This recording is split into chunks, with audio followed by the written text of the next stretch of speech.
Look at this.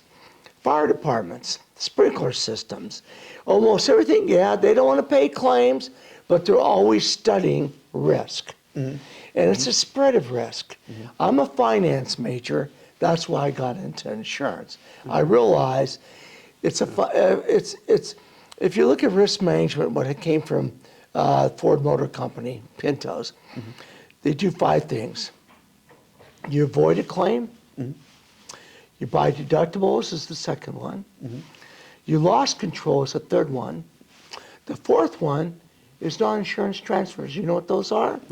If you're going to go and you're going to lease a car, or you're going to go and rent a little office in a building, or you're going to open up a glass company in a shopping center or something. Look at those leases. Each one of those leases will have you saying, you got to buy insurance and name me as additional insurance policies. Those are called non-insurance transfers. As a matter of fact, my company insures every Santa Claus in the United States. I swear to God, it's Santa amazing. Claus? We insure over 2,000 Santa Clauses. And I'll give you a good case. Every time you see a Santa Claus in Bass Pro Shops, and they sit there with their big, of course, it's called the Fraternal Order of Real Bearded Santas, and they sit there and they pick up a child and hold him. If he drops a child or he grabs a child wrong and the parents are watching him, Bass Pro Shops tell these Santa Clauses that they have to provide a liability policy to be able to work. And they make money working as Santa Claus from, now it's Halloween, it used to be Thanksgiving and New Year's, now it's Halloween and New Year's. So they get there and they have to provide insurance. So you could go online at aleragroup.com on a Santa Claus through the Real Bearded Santas, and they can buy an insurance policy. Now, we do a background check on the Santas, because we can't have a dirty Santa. We want to make sure we have legit Santas, and they can buy a liability insurance policy. That's called non-insurance transfer. Then the last thing you do is you buy insurance. Now, that goes for large companies. That's called risk management. I'm sorry, so if it wasn't for insurance companies, there would be no Santa Claus. Probably so. Think about that, kids. Yeah, very good. Remember, children, there's no Santa Claus if there are no insurance companies. That's right.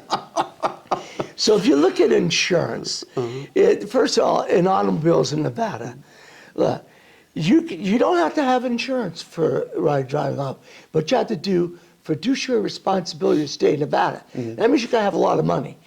Because the fiduciary laws is 15 and 10, 25 and 10, and you get some money in Nevada, you have to show insurance, because if you get some money, you're responsible for it.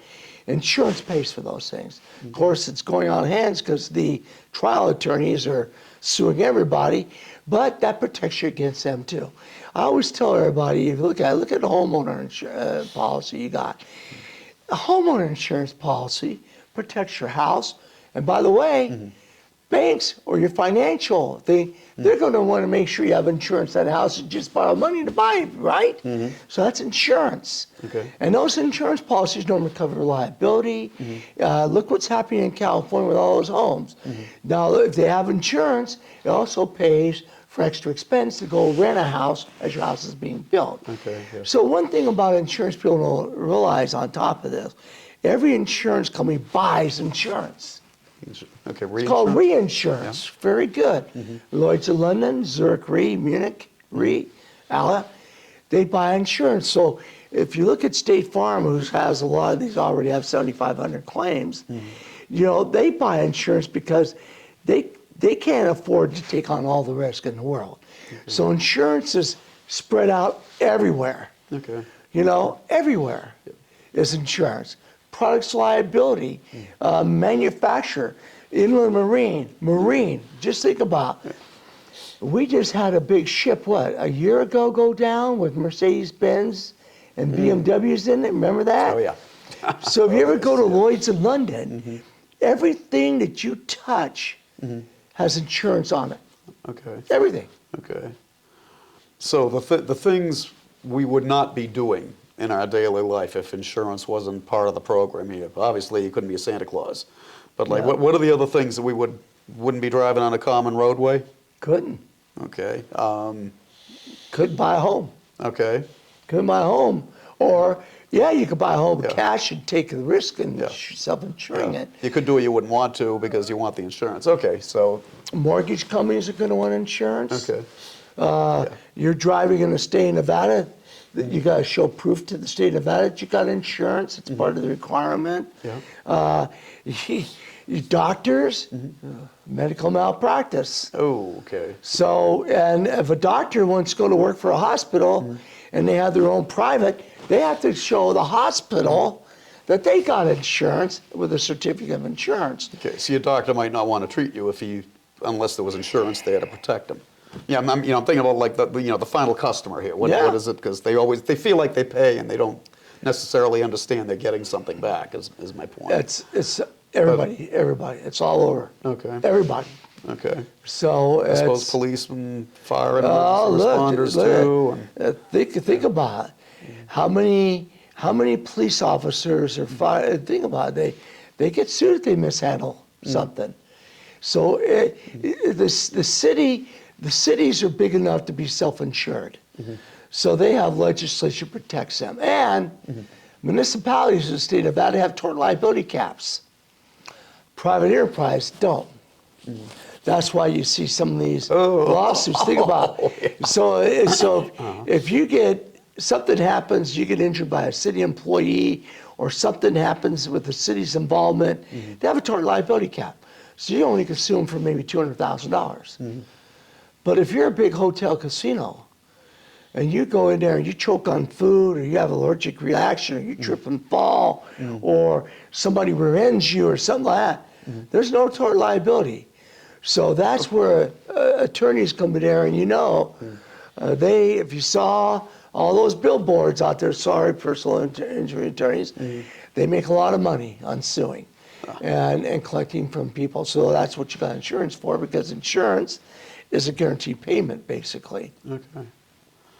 It's all based on negligence, Yeah. of course. Or my ability to prove same. Exactly. As it may be. Okay, all fascinating stuff. Because there are so many things that go into having your life humming that you don't think about. I once said, "Who's the most important man in town?" I said, "Do you want the truth?" "Yeah, the guy who goes to work at the water department." Boy, am I going to miss him if he doesn't go to work today. And then I move on up from there, police, fire, et cetera, et cetera. And then insurance is one of those things you don't really think about. And that's why, part of the reason I want to do podcasts like this is to get people thinking about, what is your life about? What is really keeping you going?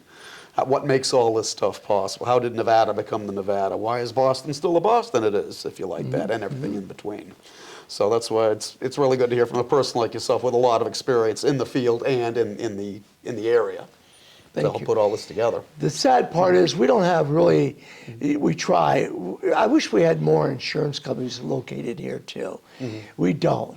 Really, the big insurance carriers are regular, San Francisco, LA, Dallas, Texas, Chicago, New York, Boston. Connecticut's the big one. Matter of fact,